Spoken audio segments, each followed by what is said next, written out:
اسلام جو ہے میں نے قبول کرنے کی جو میری شروعات ہے، میں قرآن کو اس لیے پڑھ رہا تھا تاکہ میں اس میں کچھ غلطیاں نکالوں. اور یہ بھاونا کہاں سے پیدا ہوئی؟ جب کوئی مسلمان مجھے بتاتا تھا کہ بھائی تمہاری کتاب میں یہاں پر محمد کا نام ہے صلی اللہ علیہ وسلم، یہاں پر فلاں نام ہے، یہاں پر وہ ہے، یہاں پر فلاں ہے، تو میری جو بھاونا تھی وہ یہ تھی، جمعہ میں ایک دن نہانے والے روز نہانے والے کو بتا رہے.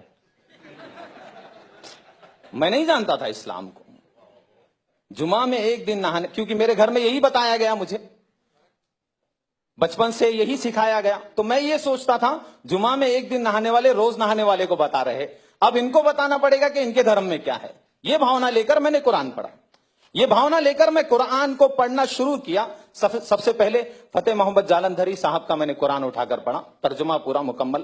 اللہ کا بہت بڑا احسان ہے، اسی میں میرا جو ہے ذہن اللہ تعالیٰ نے کھول دیا. الحمدللہ میں نے قرآن کو پڑھ کر، اس کو سمجھ کر، الحمدللہ میں نے اسلام کو قبول کیا ہے. کسی کے دباؤ میں نہیں کیا. الحمدللہ کسی نے دباؤ نہیں دیا، کسی نے پیسے نہیں دیے. پیسے دیتا اگر کوئی تو رینٹ کے گھر پہ نہیں رہتا. اچھا، بارک اللہ فیک. ابھی تو آپ اسلام کے بارے میں بہت ساری چیز جانکاری حاصل کریں.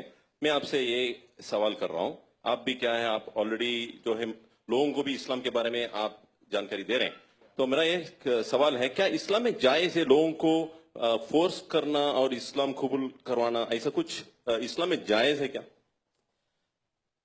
قرآن کی آیت ہے، اللہ تعالیٰ نے قرآن میں ادھیائے نمبر 2 کے شلوک نمبر 256 میں اللہ نے کہا، لا اکراہ فی الدین، دھرم کے نام پر کوئی زبردستی نہیں ہے. قد تبین الرشد من الغی، میں نے اندھکار اور پرکاش کو واضح کر دیا. اندھکار کیا ہے؟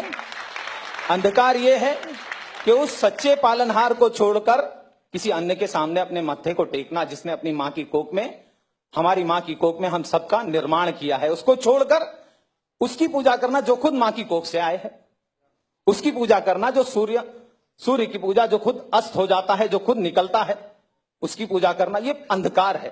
پرکاش کیا ہے؟ جس نے اس پرکاش دینے والے سوریہ کی پوجا کی بنایا ہے، اس کی پوجا کی جائے، نہ کہ سورج کی پوجا کی جائے، نہ کہ چاند کی پوجا کی جائے.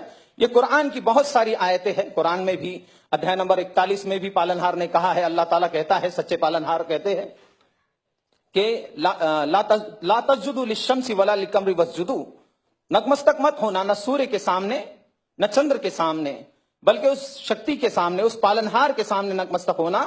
للہ الذی خلقہن ان کنتم ایاہ تعبدون، جس نے نرمان کیا ہے ان ساری چیزوں کا، اس کے سامنے جھکو، نہ سورج کے سامنے جھکو، نہ چندر کے سامنے جھکو.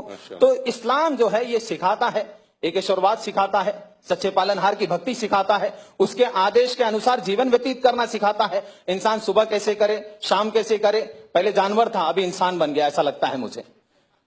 پہلے مجھے نہیں معلوم تھا کیسے جینا ہے، کیا کرنا ہے. سو کر اٹھوں تو کیا کروں؟ سو کر اٹھنا بھی بھکتی ہے. اسلام میں اگر کوئی آدمی سو کر اٹھتا ہے، الحمدللہ الذی احیانا بعد ما اماتنا والیہ النشور پڑھتا ہے، تو اس کو ثواب، سونے کا اجر مل رہا ہے. باتھ روم جا رہا ہے، وہاں پر بھی بھکتی کی پریرنا دی گئی ہے، باتھ روم کی پرارتھنا کرنی ہے. نکل رہا ہے تو پرارتھنا کر رہا ہے. سڑک پہ کیسے چلنا، تھوکنا، اللہ اکبر، بڑا ایک ہر عمل کو جو ہے بتایا گیا. تھوکے کیسے انسان، سامنے ایسے نہیں تھوکے، کیوں، کسی اور کو تکلیف بھی ہو سکتی ہے. سامنے تھوکے اور اس کو دبا دے، یا پھر الٹی طرف تھوکے، رائٹ طرف نہ تھوکے. تھوکنے کی پریرنا دینے والا اسلام ہے. وہ اسلام، اللہ اکبر، وہ اسلام کبھی بھی کسی کا خون بہانے کی شکشا نہیں دیتا. بارک اللہ فیک.